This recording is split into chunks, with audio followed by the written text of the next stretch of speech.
날마다 증거하는 삶이 될 수 있도록 주님 도와주시옵소서. 지혜와 총명과 계시의 영으로 임하여 주시어서 하나를 들으면 열을 깨닫게 하시고 또 영권과 인권, 물권을 허락하여 주시어서 주의 성령의 이끌림 받아 가는 곳마다 기사와 이적이 따르고 주의 영광을 드러내며 말씀이 더욱더 확증되어질 수 있도록 도와주시옵소서. 예수님의 이름으로 기도합니다. 아멘. 제가 이렇게 딱 계산을 해서 한 건 아닌데도 딱 이렇게 이제 제가 지난 학기부터 요한복음을 했는데 내가 이렇게 하는 순서대로 하면은 딱 이제 2번 해서 20장하고 21장 하면 끝나게 됐었어요. 그랬는데 본의 아니게 이제 한 번을 더 하게 된 거잖아요.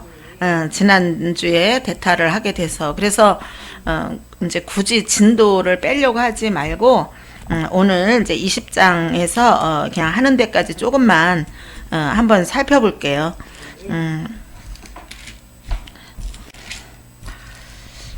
자, 요한복음 20장 182 교재는 246쪽입니다. 이제 요한의 복음은 죽음을 이기신 예수님의 승리와 뒤이어 후기로서 그 결론에 이른다. 그래서 이제 20장이 이제 부활을 말씀하고 있고 21장은 이제 후기로서 그 베드로에게 사명을 맡기는 그러한 장면이 나오죠. 모든 복음서 저자들은 각각 나름대로 독특한 관점에서 사건의 의미를 강조했다. 요한은 자신이 어떻게 열린 무덤의 증거를 통해서 부활에 대한 개인적 확신을 가지게 되었는가를 증언하고 있다. 그래서 이제 1절에 보니까 안식 후 첫날 일찍이 아직 어두울 때에 막달라 마리아가 무덤에 와서 돌이 무덤에서 옮겨진 것을 보고 그래요. 그래서 안식 후 첫날 이제 유대인들에게 있어서 안식일은 바로 토요일 그 일몰 후부터 일요일 일몰 때까지가 안식 후 첫날입니다. 안식 후 첫날. 그래서 그렇다면 이제 토요일 일몰 후니까 이제 저녁부터인데 여기서 아직 어둡다는 것은 이제 어둠이 지나가고 있는 시기라는 걸 할 수가 있고 또 이제 같은 본문을 가지고 그 마가복음에서는 해가 돋을 때에 이렇게 나와 있어요. 그리고 또 이제 그 다른데 이제 그 마태복음이나 이런 데는 이제 또 이렇게 마태복음을 한번 볼까요?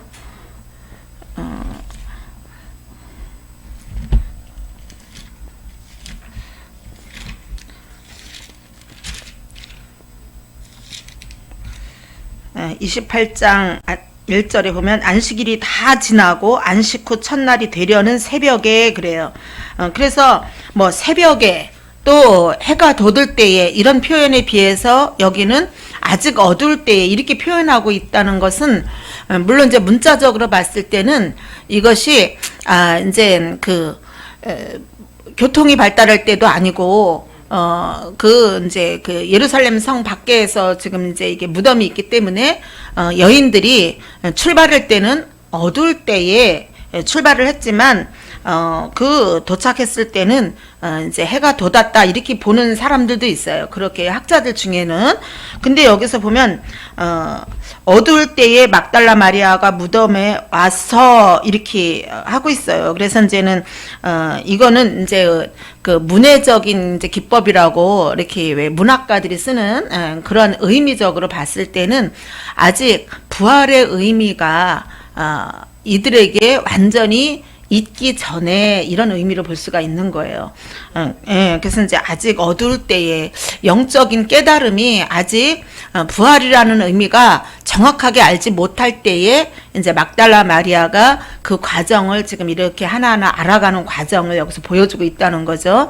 물론 이제 문자적으로 시간적으로 봤을 때는 그렇게 이해를 하면 될 거고 어두울 때 출발을 해서 새벽 더구나 해가 돋는 것 주님을 만나는 시간 이게 이제 해가 돋는 거잖아요. 저렇게 이제 시간이 바뀌어지는 거를 볼 수가 있어요.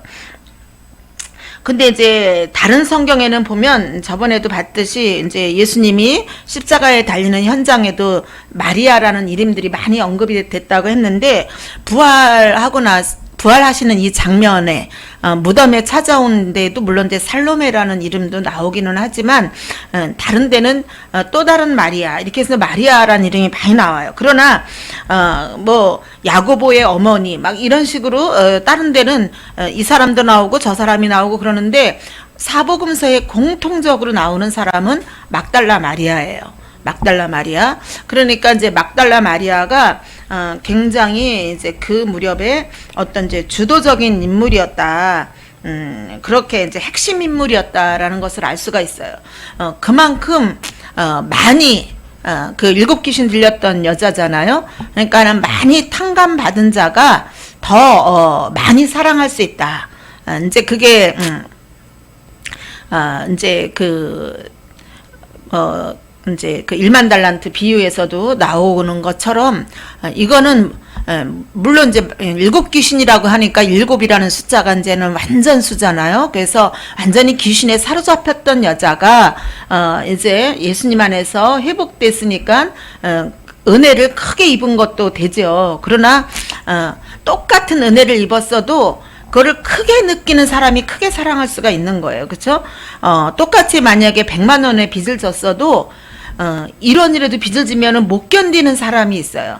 그런 사람은 그 100만 원이 다 갚아졌을 때의 그 감사가 더 클 거예요. 100만 원 찜이야. 뭐 남한테 빚질 수도 있지. 뭐 그거 갖고서 부담을 느껴. 이런 또 상황인 사람은 누가 갚아줘도 그걸 크게 감사할 줄 모른다는 거예요. 그래서 막달라 마리아는 어쨌든 일곱 귀신 들렸던 자가 예수님을 만나서 회복된 거에 대한 감사가 굉장히 크게 그렇게 느껴서 핵심적으로 십자가의 현장에도 갔었고 여기에는 본문에는 안 나와 있지만 다른 성경에는 이제 향유를 시체에 바르려고 이제 갔다 이렇게 나와 있죠. 자 이제 책을 한번 볼게요. 20장 1절에서 2절 보면 안식 후 첫날 일요일에 막달라 마리아와 다른 여인들이 무덤에 갔다. 예수님의 생사를 불문한 막달라 마리아의 헌신은 사탄의 권세로부터 자신을 구원해 주신 데 대한 감사에 근거하고 있다. 그녀는 십자가에 못 박히는 현장의 증인이었고 이제는 무덤에 찾아온 첫 번째 사람이 되었다. 그 무덤은 큰 돌로 막혀 있었고 로마 총독 빌라도의 명에 의해 봉인되었다. 이런 무덤이 열렸고 더욱이 비어있는 것을 보고 그 여인들은 너무나 놀랐다. 그리하여 그들은 뛰어가 베드로와 사랑하는 제자에게 끔찍한 일이 일어났음을 알렸다. 처음에 그들은 도적들이 그 무덤을 더럽혔다고 생각했던 것 같다. 이제 물론 추측이기는 하죠. 여기는 이제 막달라 마리아가 이렇게 이제 단수로 있지만 그 뒤에 보면 이제 복수인 것이 나옵니다. 그 2절 끝에 보니까 2절 끝에 어디 두었는지 우리가 알지 못하겠다 하니 그래서 우리가 이제 복수로 나오고 있어요. 그래서 이제 대표로 막달라 마리아 이름이 언급되어 있지만 여인들이 함께 왔음을 알 수가 있는데 이제 다른 성경에 보면 그 여인들이 이제 향유를 준비해서 갔다 이렇게 나와요. 그 유대인들의 관습에는 시체가 썩는 기간이 사흘이라고 여겼다는 거예요. 시체가 썩을 때 영혼이 떠난다라고 믿었다는 거예요. 이제 몸이 이제 부패하기 시작하면 영혼이 떠난다라고 그들이 관습적으로 믿었기 때문에 그 사흘 동안은 시체를 돌봤다고 합니다. 이제 우리나라도 이제 3일장 이런 식으로 많이 하잖아요. 그래서 이제 유대인들 관습하고 우리나라가 좀 비슷한 게 많더라고요. 뭐 옛날에 우리도 왜 일부러 이렇게 문상객이 오면은 막 곡을 했는데 유대인들도 이제 저가 곡하러 가는 줄 알고 그 나사로가 죽었을 때 이제 이런 얘기도 나오죠. 그래서 이제 곡을 하는 문화 비슷한 게 많아요. 그랬는데 그래서 이제 마가복음에는 보면 이 여인들이 막 향유를 가지고 가면서 이 무덤의 문을 누가 열어줄까 걱정을 하면서 간 거예요. 그러니까 문은 당연히 닫혀 있는데 뭐 이제 동산지기도 있을 수 있고 또 이제는 그 빌라도에 의해서 이제 그 예수님이 살아계실 때에 사흘 만에 살아난다는 소문이 있었다는 것 때문에 그러고 난 다음에 만약에 누가 시체라도 도둑질 해가지고 하면 또 많은 소요가 일어날 것이다 해가지고 빌라도가 봉인을 해라 그랬잖아요. 그래서 그 지키고 있는 경비병들이나 동산직이나 누구에게 부탁을 해서 이제 돌문을 열어 달라고 그래야 되나 이제 염려하면서 이들이 이제 간 것을 볼 수가 있죠. 그렇게 갔는데 이미 돌문이 옮겨진 것을 보고 시몬 베드로와 예수께서 사랑하시던 그 다른 제자에게 달려가서 말하되 사람들이 주님을 무덤에서 가져다가 어디 두었는지 우리가 알지 못하겠다 하니 또 3절에 보니까 베드로와 그 다른 제자가 나가서 무덤으로 갈새 둘이 같이 다름질하더니 그 다른 제자가 베드로보다 더 빨리 달려가서 먼저 무덤에 이르러 나옵니다. 베드로와 다른 제자는 여기서 이제 사도 요한을 의미하는 거죠. 근데 이제 그 다른 성경에는 보면 베드로 혼자 간 거로 나와 있어요. 그런데 여기서는 요한복음이니까 요한이 기록한 것이 더 정확하겠죠. 그래서 이렇게 근데 여기에 보면 그 굉장히 요한이 다른 성경에 없는 것들을 자세히 기록해 놓은 걸 볼 수가 있어요. 먼저 5절에 보면 구부려 세마포 놓인 것을 보았으나 들어가지는 아니하였더니 이건 누가 그런 거예요? 아니 요한이 그런 거죠. 그 다른 제자가 베드로보다 더 빨리 가서 무덤에 이르러 구부려 세마포 놓인 것을 보았으니 그래요. 요한이 더 빨리 먼저 가서 이렇게 굽혀가지고 이제 무덤의 문으로다 머리를 이렇게 들이밀고 굽으려가지고 들여다봤다는 거죠. 그랬더니 세마포가 놓여 있는 것을 보고 이제 깜짝 놀란 거예요. 처음에는 여인들이 그 무덤이 빈 것을 보고 막 와서 제자들에게 이야기를 해줘가지고 그거를 확인하려고 요한이 이렇게 본 거죠. 정말 그 말이 맞나 안 맞나 그렇게 이제 보고 있었다는 거예요. 그래서 여기서 이제 구부려라는 것은 이제 헬라어로 파라퀴사스라고 그래요. 파라퀴사스인데 이거는 무슨 뜻이냐 하면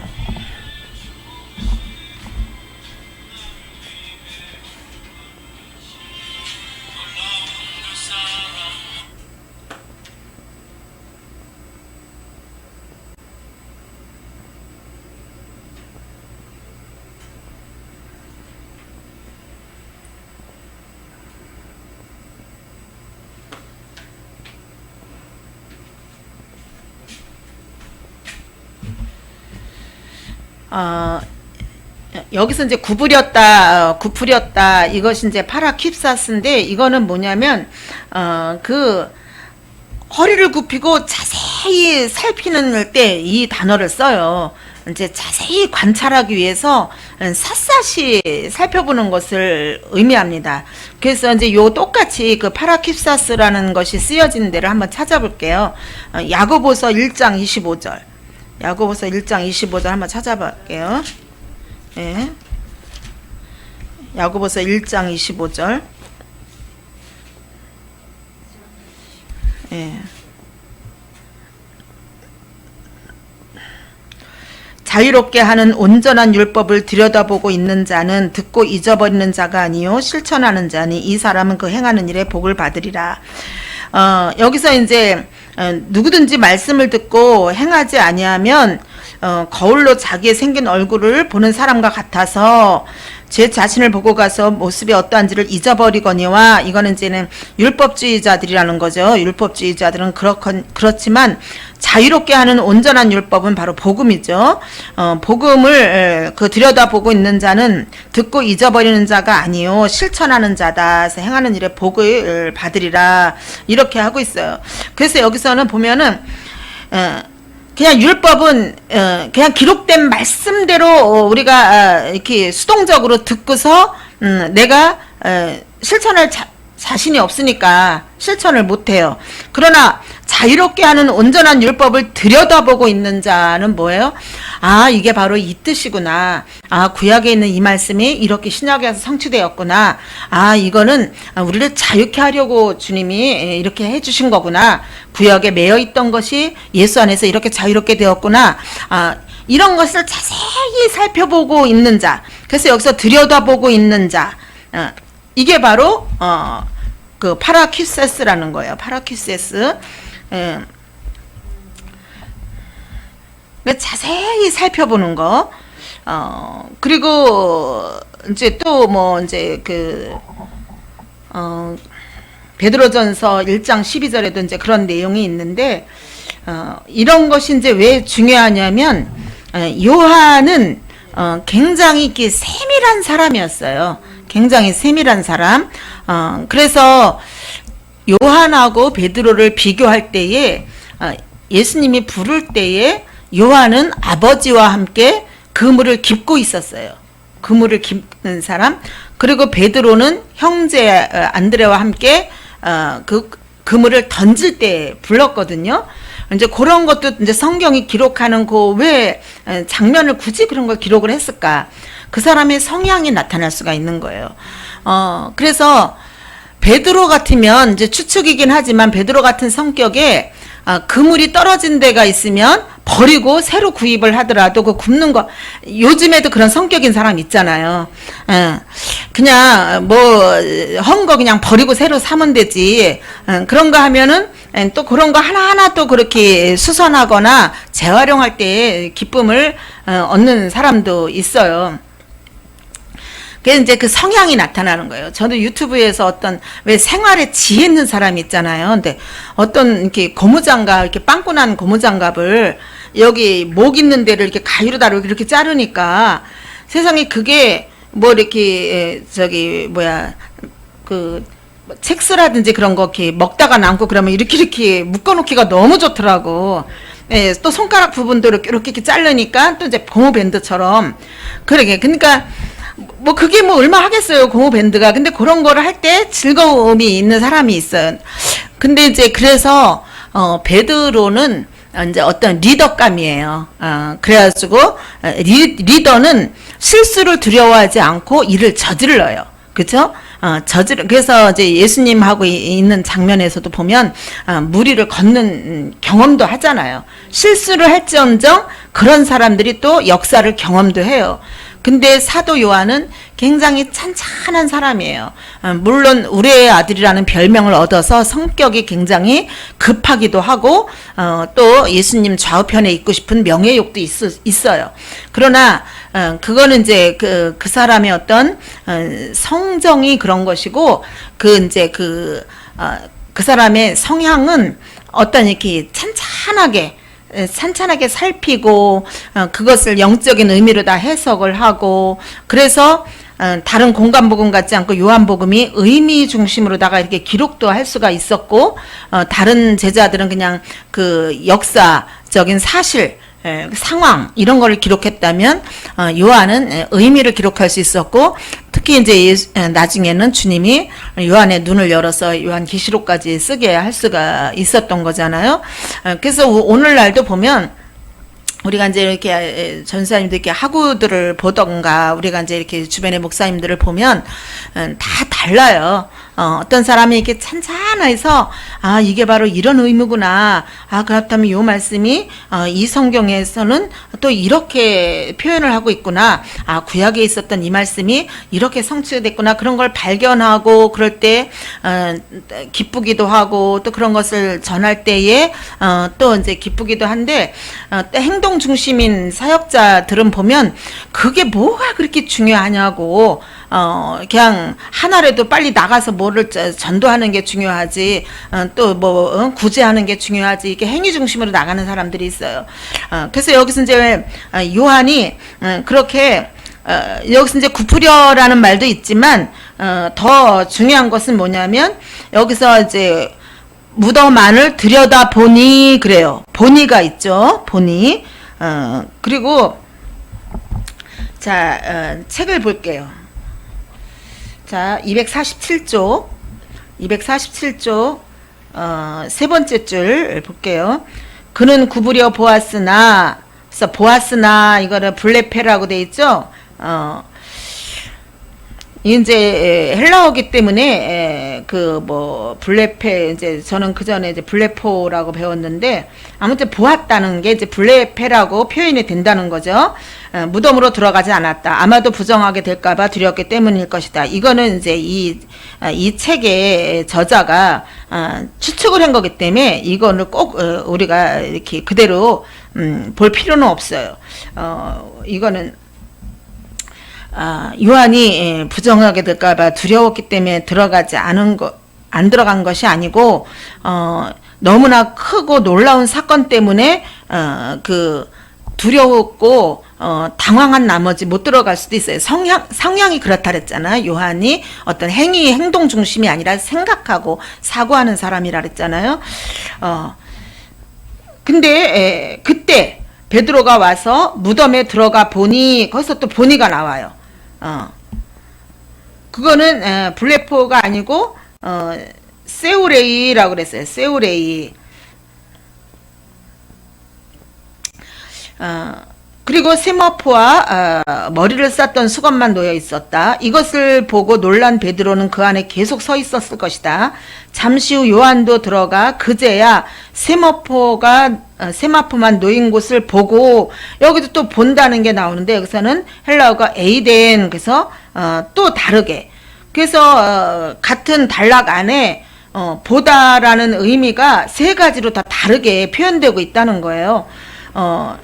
이 구절에서 세 번째로 등장하는 보다의 뜻을 가진 그 헬라어가 있다는 거죠.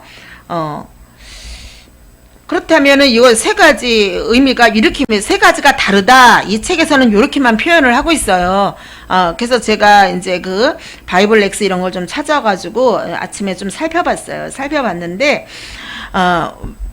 처음에 이제 그 베드로하고 요한이 막 달려가는데 베드로보다 요한이 더 빨리 가서 그러니까 여기 요한복음에서는 요한이 굉장히 사랑하시는 제자로 언급이 되고 있잖아요. 그러니까는 막 사랑하는 마음에 누가 내 주님을 도둑질 해갔는가 여인들의 얘기를 듣고 막 먼저 달려갔는데 딱 가서 여인들의 말이 사실인가 아닌가를 아내를 살살이 살펴보는 거예요. 그거는 이제 영어로 볼 때 그냥 그래서 시각적 능력을 의미하는 거예요. 시각적 능력. 그래서 자세히 이리저리 이제 살펴보는 거죠. 살펴봤는데 그때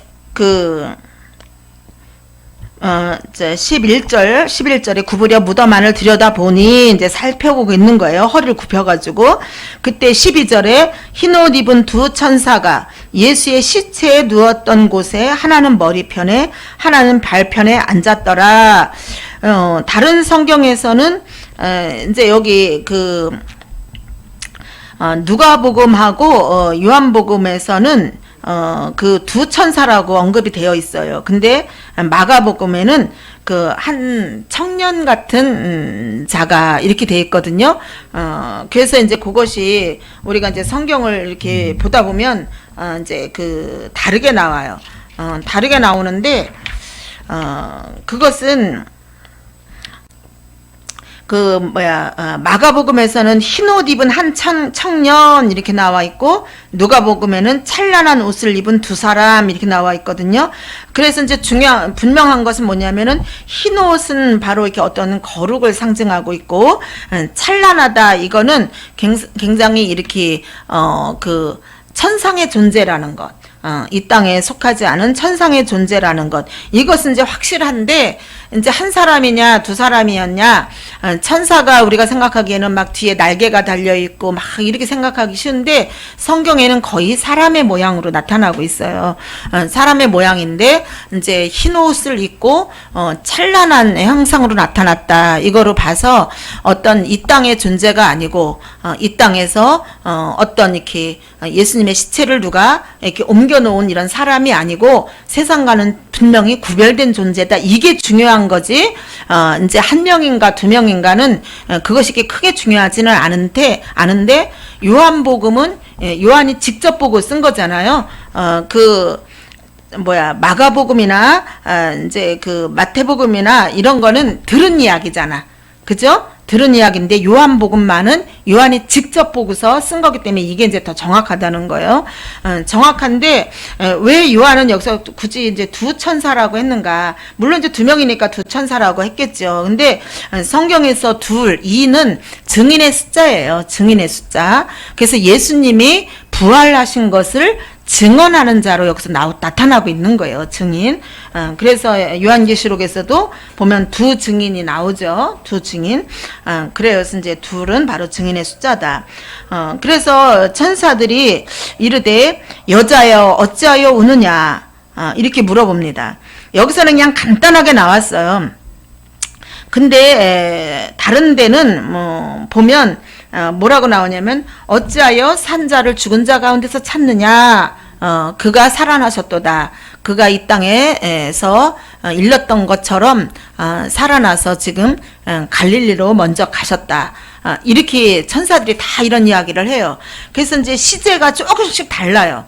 다른 데는 보면은 그런 이야기를 해서 내 형제들에게 가서 그가 주님이 갈릴리로 갔으니 먼저 갈릴리로 갔으니 그 형제들도 갈릴리로 가라고 해라. 그래서 이 여인들이 막 제자들한테 찾아가서 그 얘기 하는 장면으로 나오거든요.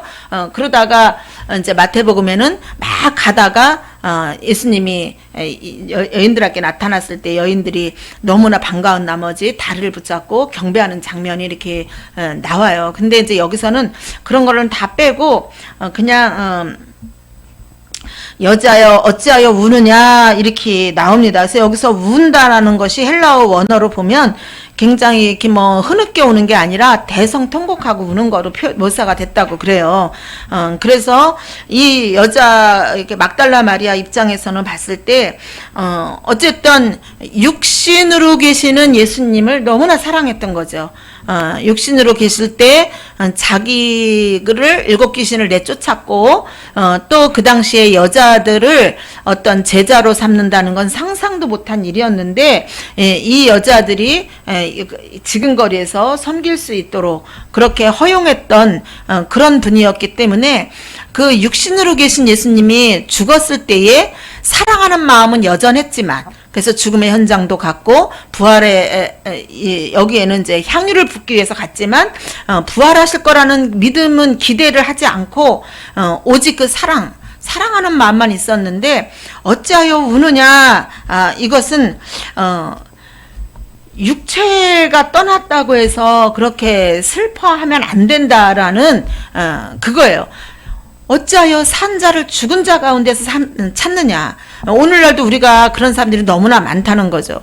부활의 주님을 믿지 못하고 지금 당장 눈앞에 없는 것 가지고 너무나 우리가 서러워하고 슬퍼하고 상실감을 느낄 때가 너무나 많다는 거죠. 육신의 눈에 보이는 그 예수님이 떠나가심으로써 우리에게 더 큰 것이 온다는 것을 보지 못하는 근시안적인 그 신앙의 모습을 여기서 보여주고 있는 거예요.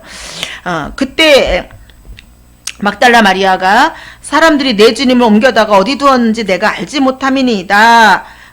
그렇게 대답을 했는데 이 말을 하고 뒤로 돌이켜 예수께서 서 계신 것을 보았으나 예수이신 줄을 알지 못하더라. 이 말을 하고 우리 같으면 이 말을 하고 천사를 집중해서 볼 텐데 왜 뒤를 돌이켜 봤을까? 어떤 뒤에서 인기척 소리가 났든지 아니면 예수님이 부르는 소리하고 이것이 이제 동시에 이루어진 건지는 우리가 알 수가 없어요.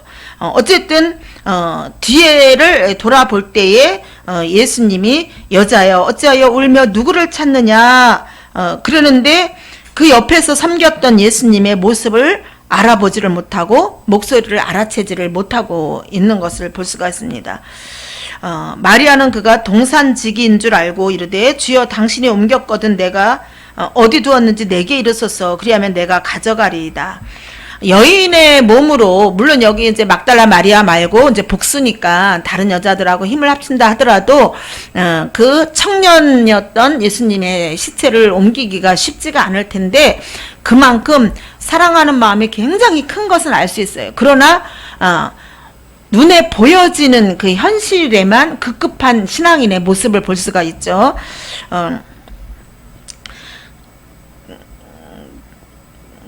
이제 어느 분이 이제 그런 이야기를 하더라고요. 어떤 목사님이 이제 제가 이제 뭐 저는 순복음교를 오래 다닌 건 아니지만 어쨌든 평신도를 마지막 생활을 거기서 이제 보냈는데 조용기 목사님 돌아가셨을 때 혹시 뭐 마음에 막 이렇게 우울증 같은 거 오지 않았냐고 해서 예? 아니요. 왜요? 그랬더니 자기가 아는 분이 이제 신학대학에서 음악을 전공을 했는데 김성애 총장님 종교목사님 사모님이 돌아가셨을 때 그런 게 왔었다고 그런 이야기를 하더라고요. 그래서 그래요. 물론 이제 그럴 수도 있겠죠. 왜냐면 워낙 그렇게 이제 또 훌륭하게 사역을 했던 분이니까.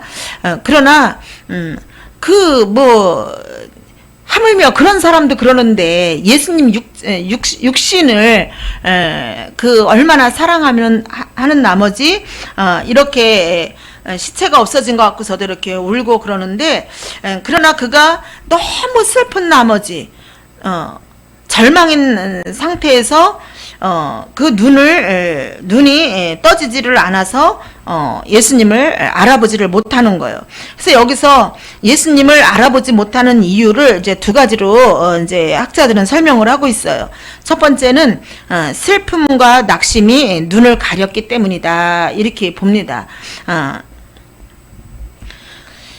우리가 너무나 그 문제에 함몰되면 실제적인 것이 눈앞에 있는데도 잘 못 볼 때가 있잖아요. 그래서 그렇게 보기도 하고 두 번째는 예수님이 신령한 몸으로 변화되었기 때문이다 이렇게 보는 관점도 있어요. 이제 고린도전서 15장이 부활장이잖아요. 그러면 거기서 보면 이제 부활할 때는 신령한 몸으로 바뀐다 이런 내용이 나옵니다. 왜냐하면 예수님이 물론 육체를 입고 계셨어요. 그래서 나중에 해변에서 음식도 드시고 또 도마에게 내 손과 옆구리에 손을 넣어봐라. 그래서 육체를 분명히 가지고 계신 거는 맞아요. 그러나 신령한 몸이었기 때문에 밑에 19절을 보면 그 저녁 때에 제자들이 유대인들을 두려워하여 모인 곳에 문들을 닫았더니 예수께서 오사 가운데 서서 이르시되 너에게 평강이 있을지어다. 여기서 한 것도 뭐예요? 문이 닫혔는데 예수님이 딱 들어오신 거예요. 그쵸? 그러니까 육체는 갖고 계셨지만 이전에 있던 모습하고는 달랐다는 거예요. 달랐고 또 예수님이 이 땅에 계실 때는 그냥 화려하거나 어떤 그런 옷차림이 아니라 아주 평범한 옷차림을 하고 있었는데 이때는 아무래도 더 이렇게 조금 어떤 신령한 그렇게 보이는 옷을 입었겠죠. 왜 그러냐면 엠마오로 가는 제자들이 너무나 예루살렘에서 있었던 일로 인해서 낙심해가지고 내려갈 때 예수님이 옆에 서서 계속 너희가 왜 무슨 이야기를 하느냐니까는 당신은 예루살렘에 있으면서 그것도 모릅니까 하면서 얘기를 주고받는데도 나중에 그 한 마을에 들어가서 그 떡을 먹고 나서야 예수님을 알아본다는 거예요. 그 제자들도 예수님을 엠마오로 가는 제자들도 알아보지를 못했습니다. 그렇기 때문에 그 이제 두 가지 이유가 있을 수 있습니다. 어쨌든 천사도 그렇고 예수님도 그렇고 우는 그 마리아를 외면하지 않았어요.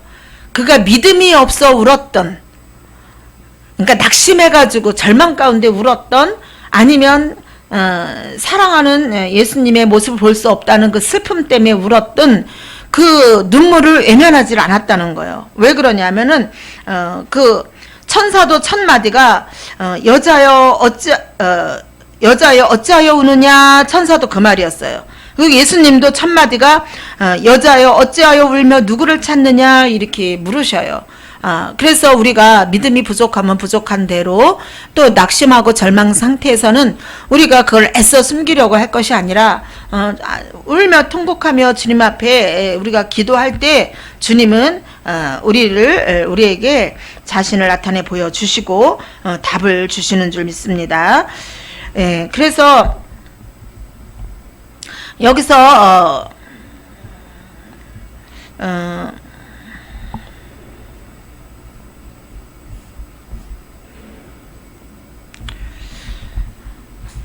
그렇게 이제 마리아에게 이렇게 대답을 하시고 예수께서 마리아야 하시거늘 마리아가 돌이켜 히브리 말로 라보니, 이거는 이제 랍비 그 선생님이라는 뜻이죠. 그때서야 마리아가 반응을 합니다.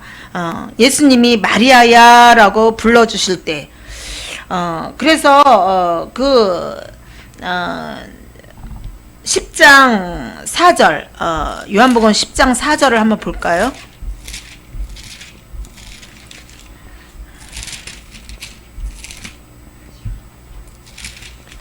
요한복음 10장 4절에 보면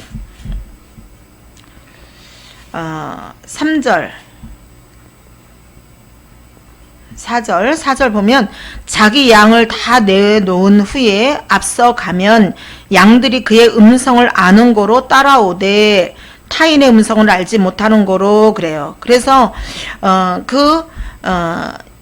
마리아야라고 불러주실 때 그 음성을 마리아가 그 자기 목자의 음성을 알았다는 거죠. 양의 이름을 불러줄 때에.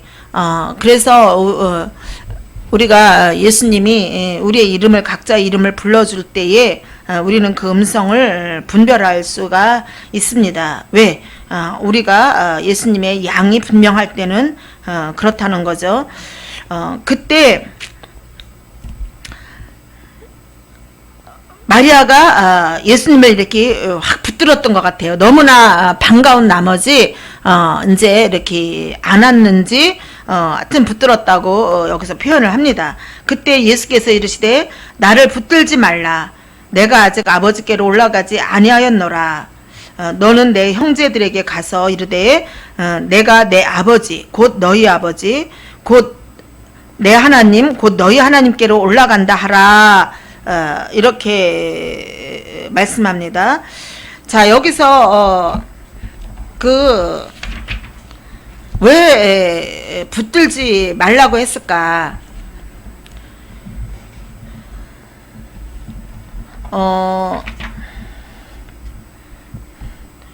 이 의미는 뭐냐면 예수님이 그 생전의 그 랍비로서 그 육체의 모습으로서 존재하는 것이 아니라 여기서 랍비여 라보니여라고 그렇게 하잖아요. 그러니까는 그거는 그냥 선생님이요 이렇게 부르는 거잖아요. 그러면서 반가운 나머지 그 육체로 계셨을 때의 그 예수님을 너무나 지금 시체가 없어진 것 같고서도 이렇게 슬픔에 잠겼는데 딱 나타나니까 얼마나 반갑겠어요. 그런데 예수님이 나를 붙들지 말라라는 것은 나는 이제 생전의 랍비가 아니라 부활하신 주님으로서 이제 너와 나는 새로운 관계가 형성되었다. 옛날에 내가 아니다. 이 뜻입니다. 그러면서 내가 아직 아버지께로 올라가지 아니하였노라. 이거는 뭐예요? 아직이라는 뜻은 뭐예요? 올라갈 거다. 승천할 거다. 근데 승천하기까지 지금 이제 시간이 남아 있으니까 이 시간에 너는 빨리 가서 그 내 형제들에게 갈릴리로 가라. 내가 살아났다고 전해라. 그리고 내가 먼저 갈릴리로 가니까 그들도 갈릴리로 가라고. 이건 뭐예요? 복음 전파를 지금 막달라 마리아에게 부탁하고 있는 거예요. 그래서 이 당시에는 여자에게 이런 것을 부탁한다는 것은 상상도 못할 일이에요. 그러나 예수님이 그런 선택에 있어서는 그러한 특별한 그 특별 은총이 입혔기 때문에 그런 거 가리지 않고 막달라 마리아에게 이런 사명을 맡기는 것을 볼 수가 있습니다. 그래서 나를 붙들지 말라. 내가 아직 아버지께로 올라가지 아니하였노라. 이거는 너는 지금 여기서 육체인 나를 보고 너무 거기에 마음이 빼앗기고 여기서 지체하지 말아라. 지금 그것이 중요한 게 아니다. 나는 이제 부활했기 때문에 머지않아 하늘로 올라갈 건데 그때까지 제자들과 함께 있으면서 하나님의 나라를 전파해야 되고 복음에 대해서 또 알려줘야 되니까 이 일을 네가 감당해라 이렇게 말씀하면서 내가 내 아버지 곧 너희 아버지 내 하나님 곧 너희 하나님께로 올라간다 하라 그래요. 내 아버지 내 하나님이 곧 너희 아버지 너희 하나님이다 이렇게 여기서 표현하고 있어요. 이걸 가지고 이제 어거스틴은 뭐라고 말했냐면 본성으로는 나의 하나님이며 은혜로는 너희 하나님이다. 그러니까 본성으로는 나의 아버지이지만 은혜로는 너희 아버지다 이렇게 어거스틴이 이야기를 했다고 그래요. 너무나 이렇게 맞는 말인 것 같아요. 본성으로는 아버지 하나님과 예수님이 일체이지만 그러나 은혜로는 너희들도 양자로서 이제 너희의 하나님이고 너희의 아버지다. 그렇기 때문에 여기서 이제 형제 관계가 형성이 되는 거죠. 그래서 내 형제들에게로 가라. 그전에는 친구라고 그랬어요. 그래서 친구를 위하여 목숨을 버린다. 예수님이 그랬었는데 여기서는 이제 형제라고 표현을 합니다. 물론 예수님이 이제 마가복음 3장 25절에 보면 누구든지 아버지 뜻대로 행하는 자가 내 형제며 자매다라고 이제 예수님이 그 제자들이 어머니가 찾아왔습니다라고 하니까 그잖아요. 누가 내 어머니며 누가 내 형제냐. 누구든지 아버지 뜻대로 행하는 자가 내 형제요 자매다라고 말씀하셔요. 근데 이것이 이제 지금에 와서는 예수님이 내 아버지가 너희 아버지라면 너와 나는 이제 형제가 됐다. 그래서 새로운 가족 관계가 교회 시대가 형성되는 걸 볼 수가 있는 거예요. 그래서 교회에서는 모두가 형제요 자매라는 거죠. 제가 부천에 살 때 그 부천에 이제 중앙공원 그 순천향병원 앞에 그 커다란 공원이 있어요. 그래서 거기서 늘 우리가 전도를 했었는데 한 번은 전도를 하는데 이렇게 지방에서 올라오신 어르신이 기독교는 이제 쌍놈의 종교라고 내가 가도 하나님을 아버지라고 그러고 내 아들이 가도 하나님을 아버지라고 그러면은 촌수가 어떻게 되는 거냐고 그 양반이 이제 그런 얘기를 하시는 거예요. 그러나 이제 바로 여기서 말씀하신 예수님이 내 아버지가 너희 아버지다라고 이제 표현을 하고 있습니다. 바로 이것이 형제들에게 가서 막달라 마리아가 전하라는 내용이었죠. 그래서 막달라 마리아가 가서 제자들에게 내가 주를 보았다 하고 주께서 자기에게 이렇게 말씀하셨다 이르느니라 그래요. 그래서 여기서 내가 하늘로 아직 올라가지 아니하였다. 그러면 언제 하늘로 올라가셔요? 40일이 지나고 나서 올라가시면서 누구를 보내주시는 거예요? 성령을 보내주시잖아요. 그렇다면 에베소서 2장 6절을 한번 볼게요. 에베소서 2장 6절.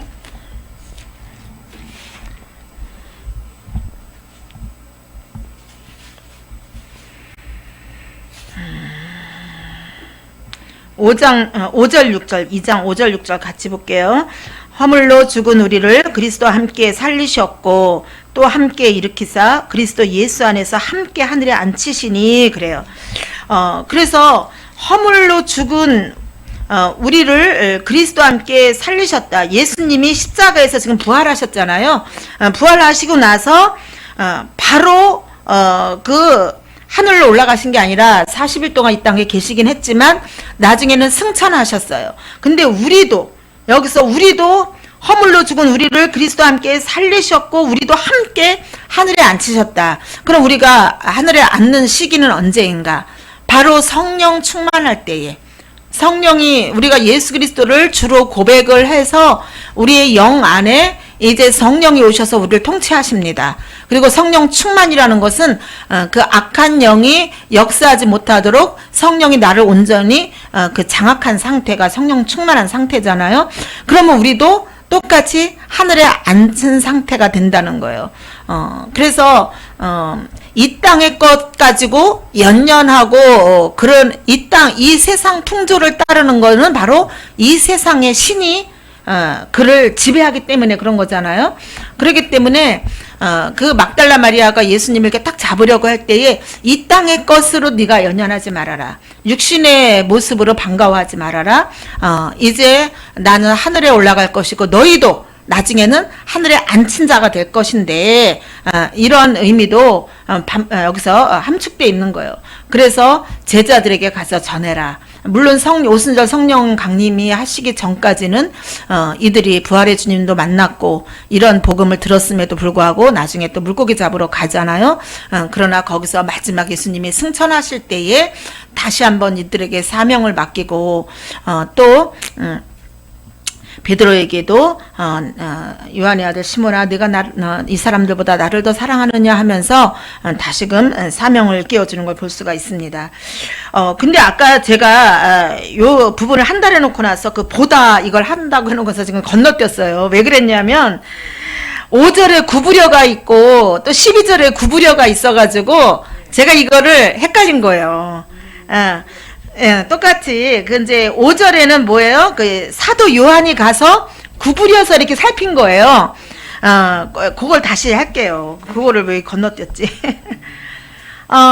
요한이 이제 베드로보다 더 먼저 빨리 가서 무덤에 이르러서 구부려서 세마포 놓인 것을 보았으니, 그래서 이게 이제 블레포 이렇게 원어가 나옵니다. 블레페라고도 그러는데 블레포라고 하는데, 그것은 이제 육체적인 그 시각적인 감각을 가지고, 시각적인 능력을 가지고 이렇게 세세히 살펴보는 거예요. 그 사도행전에 보면 그 베레아 사람들은 데살로니가 사람들보다 더 신사적이어서 이 말씀이 그러한가 그러하지 아니한가 자세히 살폈다 이러잖아요. 그러니까는 자세히 여기저기를 살펴보는 거예요. 문자적으로나 또 여기서는 이제 시각적으로 이렇게 잘 살펴보는 거죠. 그렇게 살펴보았는데 들어가지는 않았어요. 들어가지는 않은 거예요. 주저하는 모습. 그래서 학자들은 조금 이렇게 행동하는 능력은 조금 부족해요. 그래서 이렇게 주변에 보면 목사님들도 이렇게 보면 서로를 존중하는 게 참 중요한 것 같더라고요. 어떤 사람은 이렇게 주로 앉아서 말씀을 연구하고 또 하나님이 깨달은 걸 가지고 또 전하기도 하고 이런 쪽에 달란트를 주신 분들은 그런 과정이, 그 시간이 하나님 앞에 드리는 시간이에요. 그렇죠? 근데 행동으로 하는 사람은 그 몸으로 직접 무엇인가를 행동을 할 때 하나님의 일을 하는 것 같은 그러한 어떤 그 자기 만족도 있을 수 있지만 또 인정도 받고 또 그런 일이 있을 수 있어요.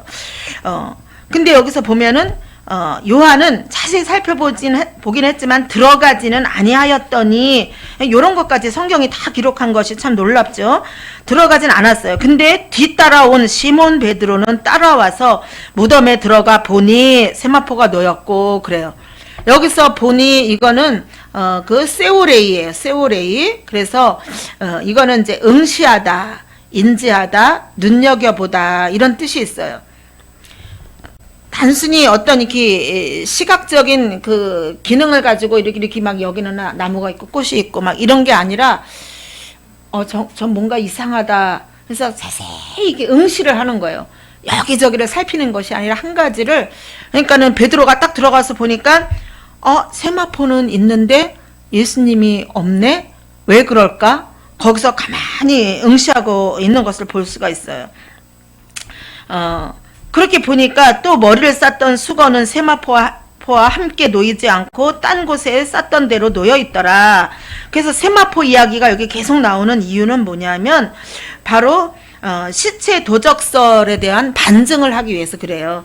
이 성경이 쓰여질 그 당시에는 부활했다고 그러면 가뜩이나 이제 기독교인들이 예수님을 따르는 무리들이 지금 굉장히 그 감정이 격해져 있는데 부활했다고 그러면 이제 더 많은 소동이 일어날까봐 시체 도적설을 퍼뜨렸잖아요. 퍼뜨렸는데 시체를 누가 도적해 간다면 그 바쁘고 그 위급한 상황에서 이 세마포를 굳이 다 이걸 벗길 필요가 없다는 거죠. 근데 세마포를 벗길 뿐 아니라 한쪽에 잘 개켜 놓았다. 이거는 바로 시체 도적설에 대한 반증을 하기 위해서 이렇게 기록을 하고 있는 것을 볼 수가 있어요. 그리고 그 나사로는 부활할 때에 세마포에 이렇게 다 동의어 있는 채로 나왔어요. 걸어 나왔어요. 그래서 풀어놓아 자유케 하라, 다니게 하라 예수님이 그러잖아요. 그래서 나사로의 부활은 예수님으로부터 외부적으로부터 그 능력이 임한 거예요. 그렇죠?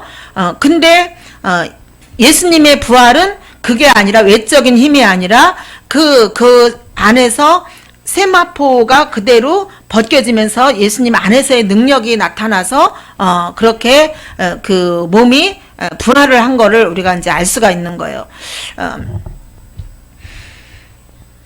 그래서 이제 우리가 부활의 능력이 우리에게 주어지면 우리에게 내가 예수 그리스도와 함께 십자가에서 죽고 또 예수 그리스도와 함께 살리심을 얻었다라는 세례 받음으로써 예수님과 죽고 다시 살았다는 믿음이 있다면 우리가 꼭 외적인 어떤 은사자를 통해서 외부적으로부터 이렇게 부활의 능력을 우리가 전수받고 전이받으려고 하기보다는 내 안에도 부활의 능력이 있다는 것을 내가 믿고 그것을 마음으로 믿고 입으로 선포할 때에 우리에게 부활의 능력이 나타나는 것을 여기서도 볼 수가 있습니다. 그래서 이제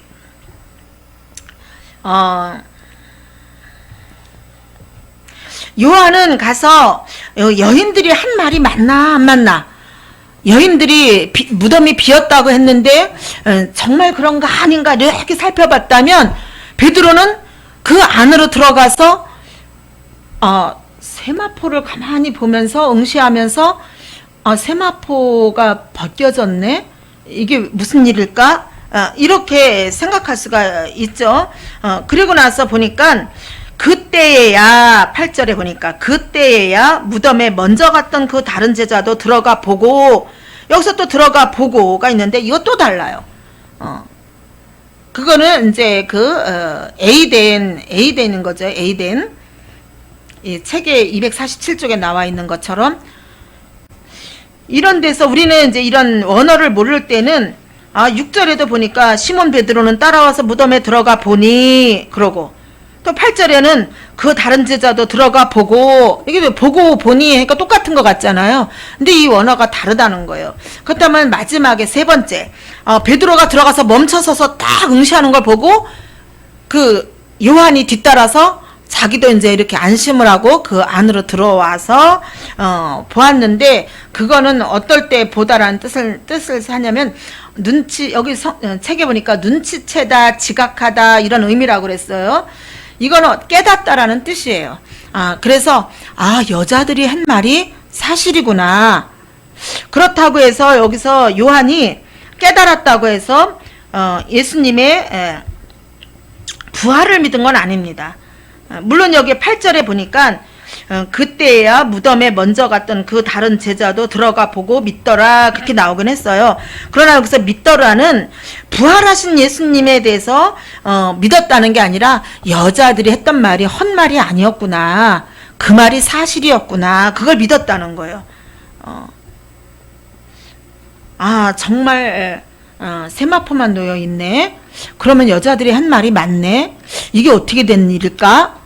이렇게 생각한 거예요. 왜냐하면 9절에 부연 설명을 하고 있기 때문에 그렇습니다. 그들은 성경에 그가 죽은 자 가운데서 다시 살아나야 하리라 하신 말씀을 아직 알지 못하더라. 그래요. 아직. 그래서 아까 처음에 시작할 때 아직 어두울 때에 그랬잖아요. 1절에 보면 아직 어두울 때에. 그래서 아직 알지 못하더라. 그러니까 부활의 능력에 대해서 아직 알아가는 단계라는 것을 알 수가 있어요. 그렇다면 여기서 성경에 나와 있는 말씀을 아직 알지 못하더라는데 이 성경은 무엇을 의미하는가? 바로 이제 그 시편의 말씀입니다. 바로 시편 16편 10절에서 11절 한번 찾아볼까요? 시편 16편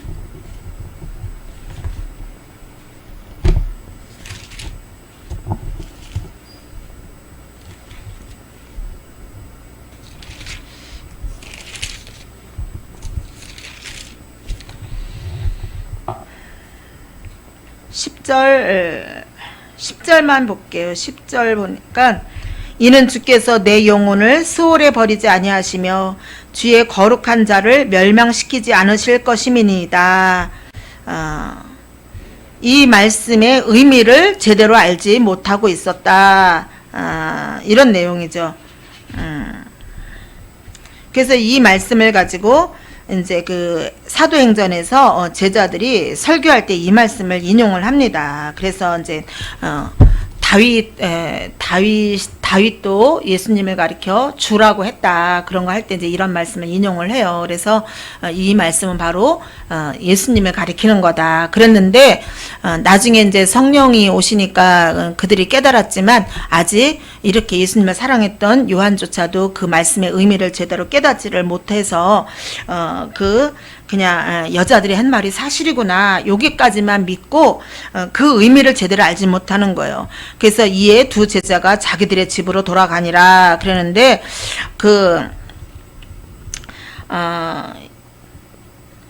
어떤 마음으로 돌아갔겠어요. 이제 그 누가복음 24장 12절에 보면 베드로가 골똘하게 기이한 생각을 가지고 그가 이제 돌아가는 것, 이게 어떻게 된 노릇이지? 저희 친정 이제 저하고 나이가 동갑이면서 생일이 좀 더 빠른 육촌이 33살 나이에 암이 걸렸었는데 걸렸다가 어쨌든 이제 제가 이렇게 하나님께로 인도해가지고 나았어요. 나았는데 이제 그 여의도 성모병원에서 2달밖에 못 산다고 이제 이거 개복을 했다 그냥 닫은 상태였는데 하나님이 치료를 해주셨어요. 근데 그 남편이 지금은 이제 장로님이 됐는데 그 당시에는 얼마나 이제 자기 멋대로였었어요. 아주 뭐 젊은 나이였는데 그래서 석유가게를 저렇게 청천동에서 석유가게를 했었는데 가게니까 이렇게 상가니까 옆에 상가에 교회에서 신방을 와가지고 찬송 소리가 나면 시끄럽다고 옆에서 막 스탠다라 같은 거를 갖다 막 집어던지고 더 시끄럽게 하려고 막 이 정도로 좀 완악했었어요. 근데 그런 완악함이 같이 사는 집에서는 또 어떻게 나타났겠어요. 그러니까는 그 젊은 나이에 이제 암이 걸렸었는데 근데 이제 우리하고 육촌이기 때문에 가깝지는 않지만 한 동네, 친정의 한 동네에서 자랐기 때문에 명절이나 이럴 때 가면은 이제 얼굴을 보니까 우리 남편이랑 거기랑 육촌 동서지간이지만 아는 거예요. 근데 우리 남편이 하는 이야기가 있었어요. 그 당시에 처형이 암이 걸렸다 나은 것보다 그 형님이 변화된 게 더 기적이야. 그런 말을 했었어요. 그러면서 하는 이야기가 정말 불가사의한 일이야. 그러니까는 어떤 여기서 하는 것처럼 그 처형이 나은 것도 이렇게 정말 예수님이 부활하신 것처럼 예수님이 죽은 자도 살리시는가 봐 이렇게 믿는 게 아니라 정말 불가사의한 일이야. 병이 낫는 것도 불가사의한 일이고 사람이 저렇게 옛날의 모습이 없이 바뀌는 게 참 불가사의한 일이야 이렇게 했다는 거예요. 그러니까 여기서도 지금 제자들이 정말 불가사의한 일이네. 물론 예수님이 살아생전에 내가 사흘 만에 살아날 것이라고 말씀을 했어요. 그래서 그 다른 사람들까지도 그가 살았을 때에 죽은 지 사흘 만에 살아난다고 했으니까 사흘 동안 굳게 무덤을 지켜야 됩니다. 이렇게 말을 했잖아요. 그리고 다른 공간복음에서는 천사들이 천사 두 명이 여인들한테 그분이 예수님이 살았을 때에 사흘 만에 살아난다고 너희들에게 말한 것처럼 그분이 살아났다. 이렇게 이야기를 해요. 그러나 듣는 것 따로 믿는 것 따로라는 거죠.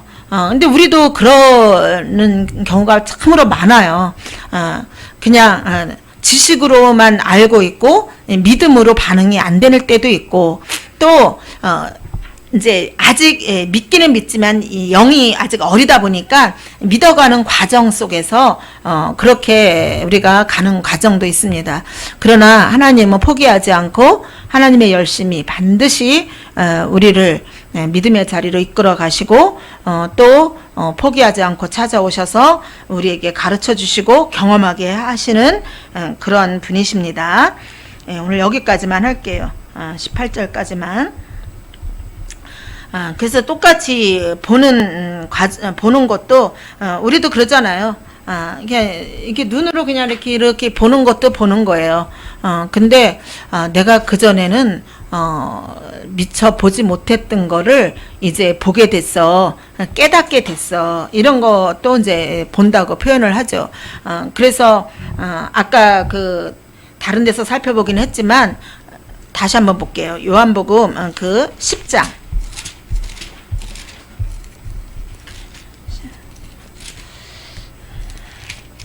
10장 그 4절.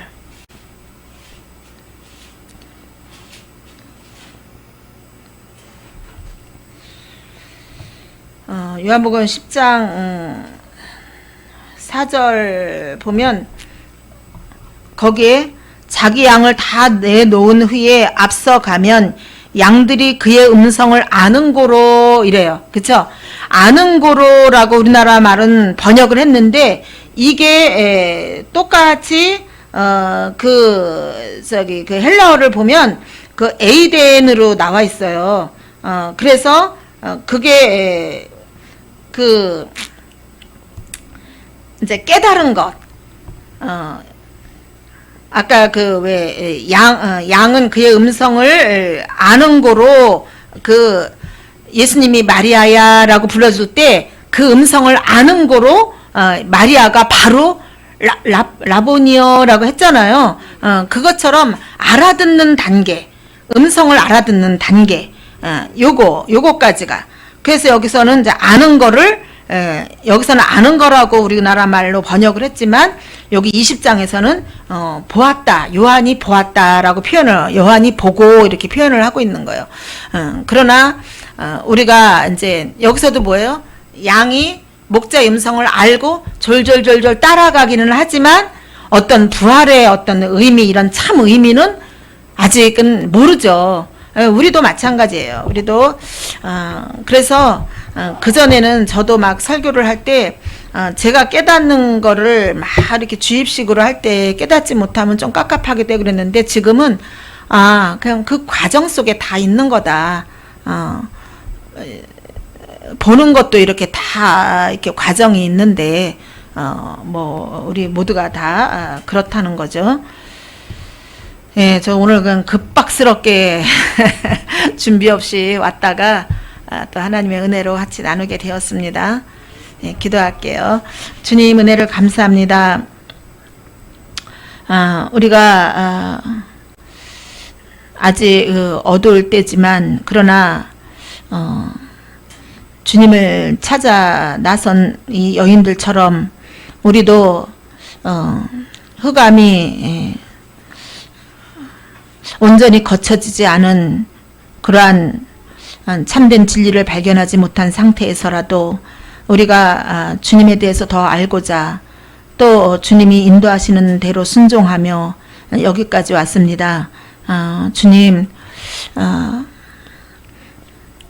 우리가 숱하게 말씀을 들었어도 믿음으로 이것이 표현되기까지는 얼마나 오랜 시간이 걸리는지, 예수님의 제자들도 또 또 막달라 마리아는 사랑한다는 고백을 하였어도 그러나 참된 부활의 의미를 저들이 깨닫지 못했던 것처럼 하나님, 우리는 지식으로는 알고 또 듣기는 했으나 그러나 우리가 정말 우리 삶의 현장에서 부활로 받지 못하는 이유는 우리가 온전히 믿지 못하기 때문인 줄을 압니다. 우리에게 믿음을 더하여 주시고 무엇보다도 성령 안에서 밝히 보고 깨달아 날마다 살아계신 주님을 경험하며 증거하도록 주여 인도하여 주옵소서. 예수님의 이름으로 기도합니다. 아멘.